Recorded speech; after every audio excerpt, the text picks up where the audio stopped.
at the oral school, and I would sign at home and try and do the oral program. Work and my father would come pick me up on Fridays.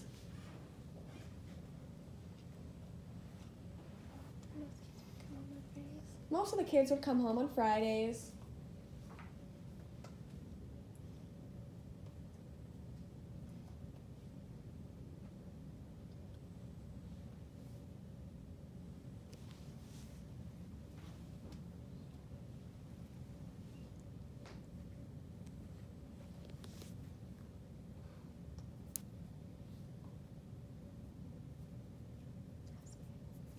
Some of them would have a house parent, kind of like a nanny or an au pair.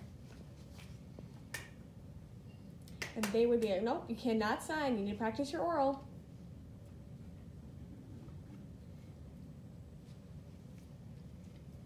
So my parents would come sit and they'd be like, oh, look at my daughter. She's learning so much.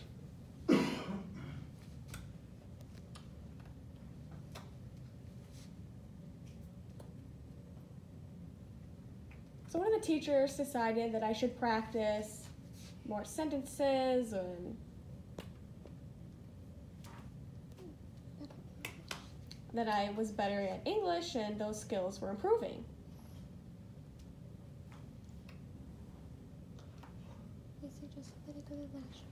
They suggested I go to Lasser High School. Someone would have to drive me there. So I had to convince, the bus to come pick me up.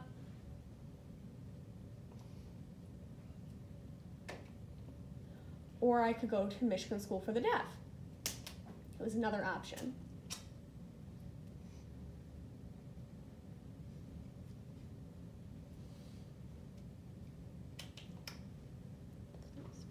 Another option was the Florida School for the Deaf. So I had family who lived in that area where I could stay, so I could attend the program.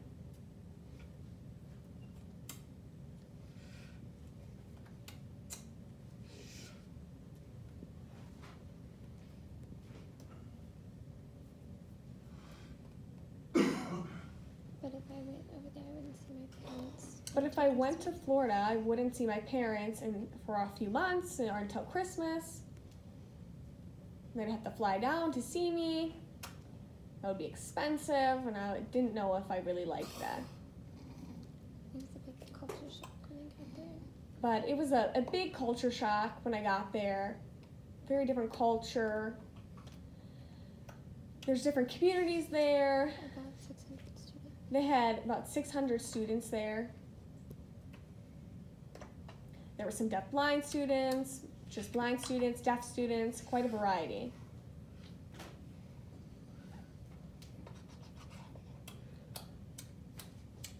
There was deaf teachers there. I was shocked that everyone was signing. There were so many people who were using sign language.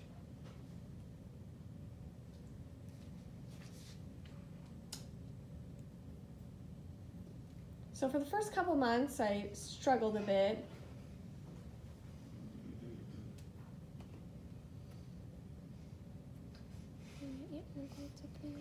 My aunt and uncle, they're the ones who took me in. And it was a shock for them too, the adjustment for having me there in their home.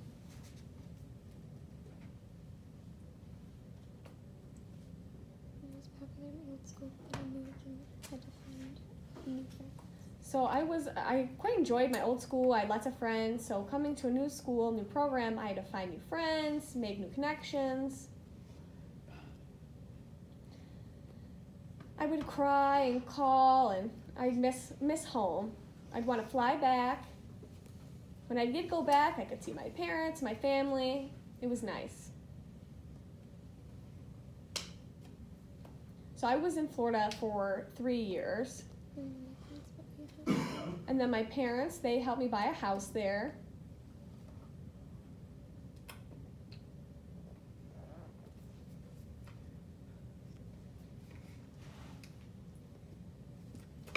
I did have to stay during my campus. I did have to stay in a dorm on campus for a few weeks at a time. When I graduated, I went to Gallaudet. And after that, I made it back to Michigan. And then after that, I finally made it back here to Michigan. And now I'm here. And I'm gonna stay here. No interest in moving back to Florida.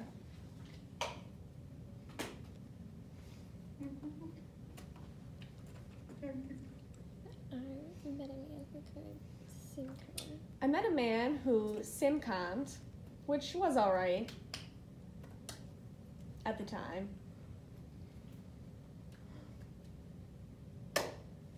And I met my husband. And we had twins.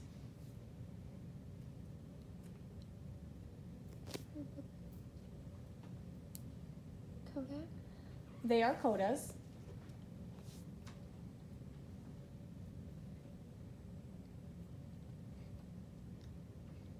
Yes, they're both Codas, so they can hear, but both their parents are deaf, so they are children born to deaf parents or kids born to deaf parents.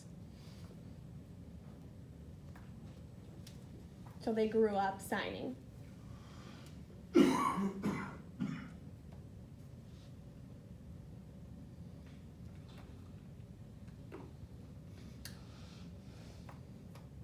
It was really important to me that they were proud of their family and growing up as a Coda and what that meant. They would go to camping trips with Codas, and there was workshops for parents with hearing children. There's 12 families that went, all in this big group. They all had hearing children.